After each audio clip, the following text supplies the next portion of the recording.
Assalamualaikum warahmatullahi wabarakatuh. Sebelumnya Bapak ingin memperkenalkan diri.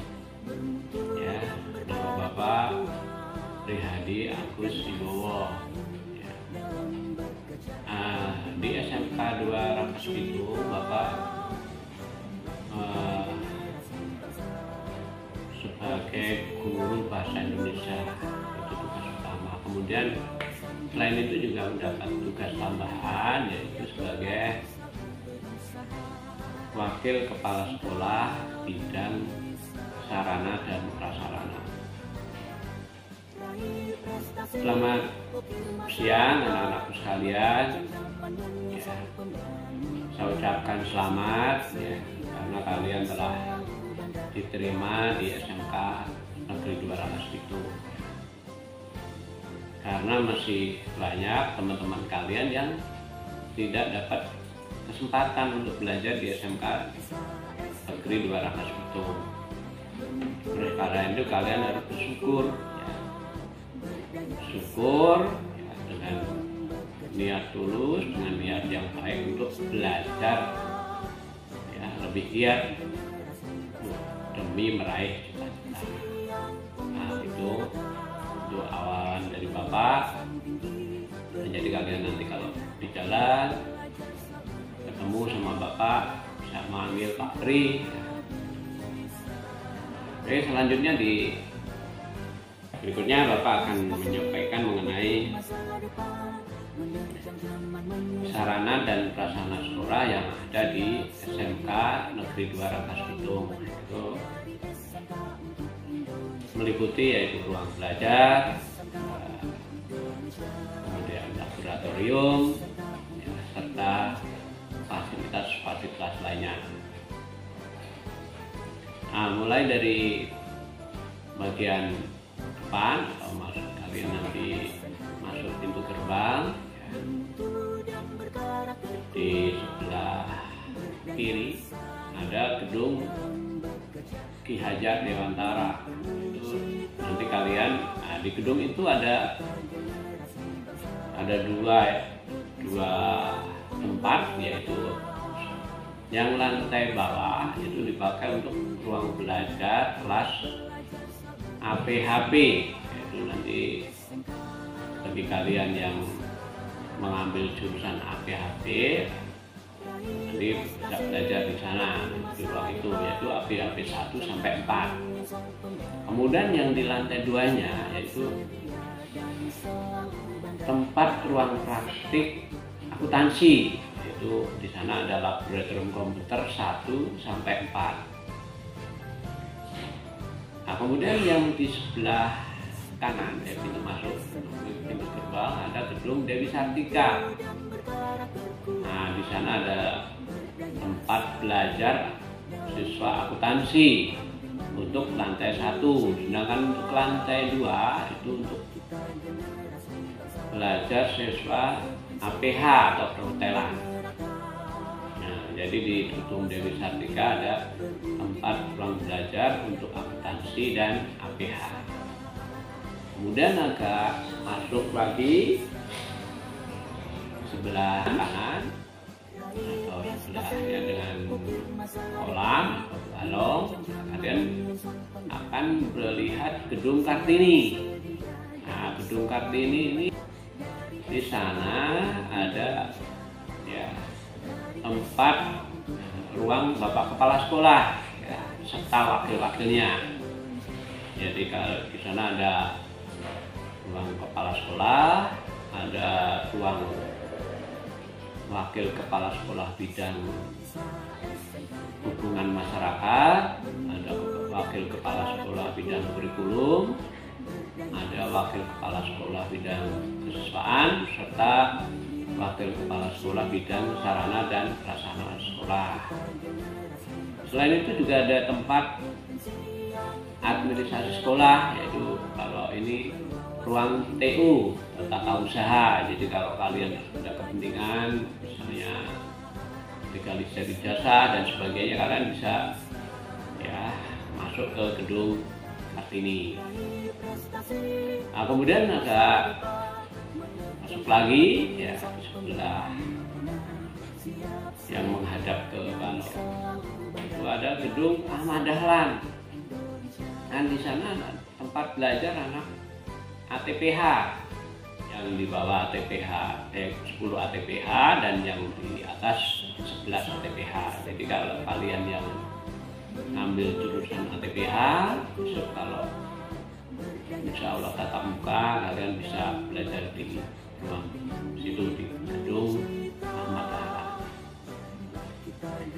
Nah, kemudian selain ruang belajar yang ada di depan juga tersebar, ada di belakang samping sampai belakang sekali ya. Jadi kelas 11 dan 12 ada di belakang. Nah, selain ruang belajar ada selain 4 gedung tadi ada juga perpustakaan. Jadi kalau kalian ingin mencari sumber ya materi belajar bisa datang ke perpustakaan atau membaca buku cerita, novel dan sebagainya bisa di perpustakaan. Ada namanya Perpustakaan Cendekia Baduy. Nah, letaknya di dekat ya ruang praktek APHP, tengah-tengah kira-kira begitu. Nah, selain itu juga ada ruang praktek APH ya, di hotel begitu. Nanti kalau kalian praktek laundry, ada housekeeping dan sebagainya, nanti bisa di situ. Jadi yang bagi kalian yang jurusan APH ada di sana. Ada juga ya praktek APHP, yaitu kalau kalian ingin membuat produk, roti dan lain-lain, nanti ada di tengah-tengah ya, ada ruang praktek APHP. Nah, kemudian selain itu, nah ini yang agak terpisah tempatnya, yaitu tempat praktek untuk ATPH. Itu tempatnya agak jauh, letaknya di Kampung Ancol, Desa Narimbang, Rangkas Bitung. Ya namanya Sekenda Jaya Agro Edpark. Nah, jadi kalian nanti yang ATPH prakteknya di sana, ada lahan praktek di sana. Jadi tidak terletak di Jalan Dewi Sartika ya. Jadi yang gedung utamanya sendiri SMK 2 Rangkas Bitung itu terletak di Jalan Dewi Sartika nomor 45R. Nah, kemudian ada juga sarana-sarana olahraga, futsal, basket, badminton dan lain-lain. Selain itu ada juga ya, tempat ibadah, ya mushola atau masjid ada di belakang ya. Jadi kalau namun sekarang belum jadi, ya, masih dalam proses pembangunan ya. Nanti ya agar pembangunan masjid ini bisa berjalan, dan mohon ya kalian tempatnya ya, nanti bisa kalian bertempat ya, untuk ya kemajuan tempat ibadah kita bersama. Selain itu juga temani guru, ada kamar mandi siswa ya, ada juga ada syariat OSIS. Jadi kalau kalian ingin bergabung ya belajar mengenai organisasi ya, kalian bisa bergabung dengan OSIS SMKN 2 Rangkas Bitung.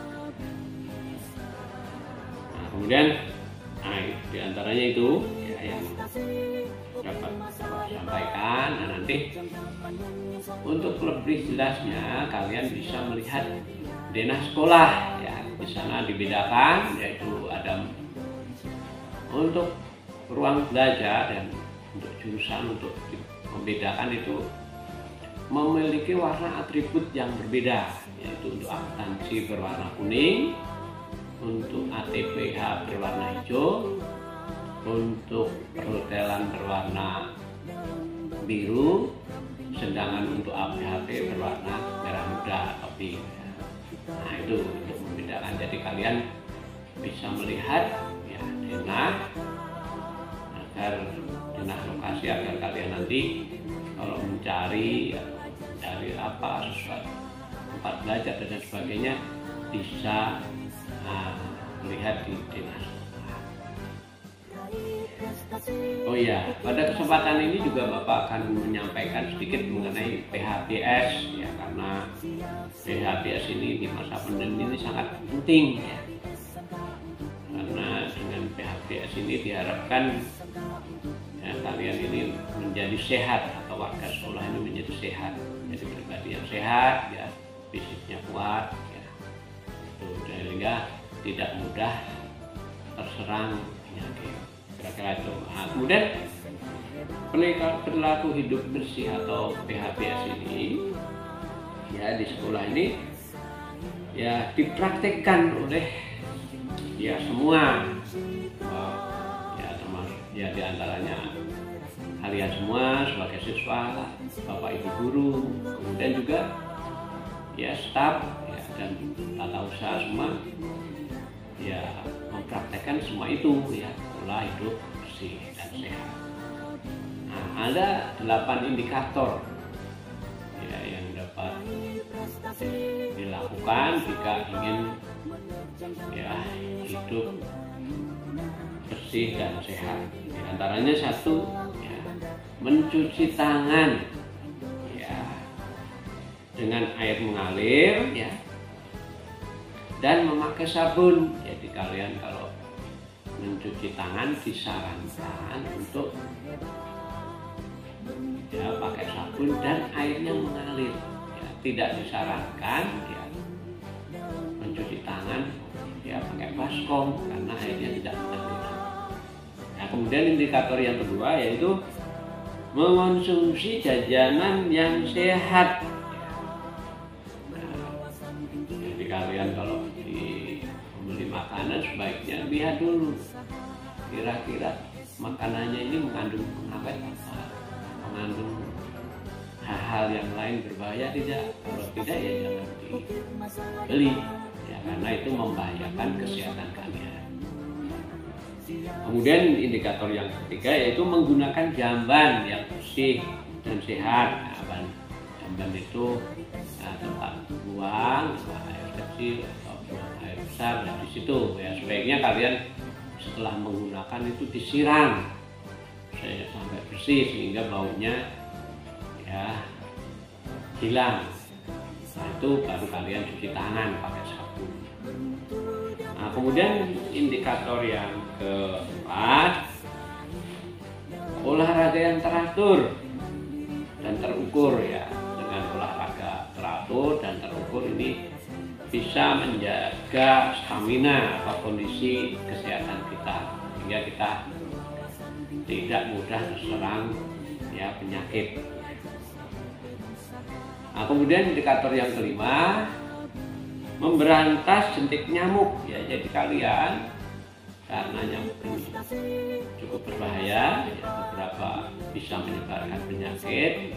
Nah, ini kalau misalnya ada tempat-tempat yang mengandung air itu bisa dibersihkan yaitu dengan cara ya seperti yang itu di 3M, yaitu mengukur ya, menguras ya, dan menutup ya, itu kalau ada tempat air.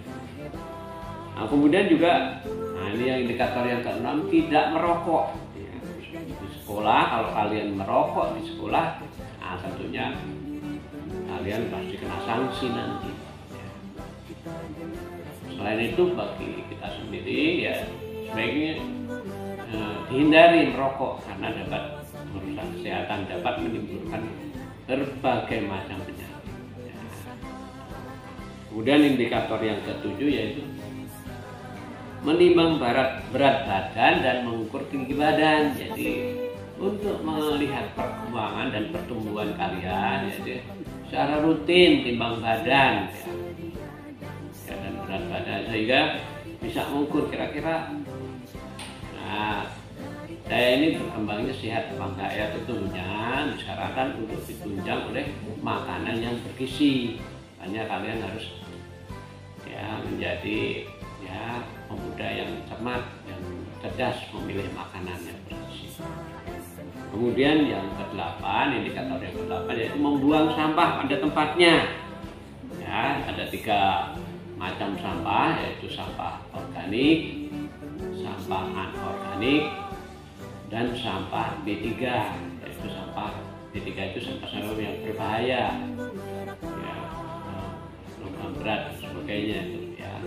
Nah, kalau sampah organik itu sampah yang sudah terurai. Nah, sedangkan sampah yang anorganik itu tidak mudah terurai, jadi lama bisa menimbulkan polusi.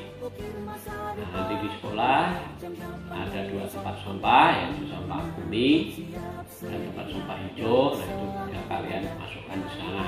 Sedangkan kalau di sekolah mungkin tempat sampah yang warna merah untuk B3 mungkin jarang ya, tapi kalau di luar suka sering. Nah, itu saja yang dapat Bapak sampaikan pada kesempatan ini, semoga bermanfaat. Sebelumnya Bapak nanti ada pertanyaan dari Bapak, dapat kalian ya, pertanyaannya dapat kalian lihat di Google Form ya, nanti dikerjakan dan ya, dijawab dan dikirim. Sekian, terima kasih. Wassalamualaikum warahmatullahi wabarakatuh.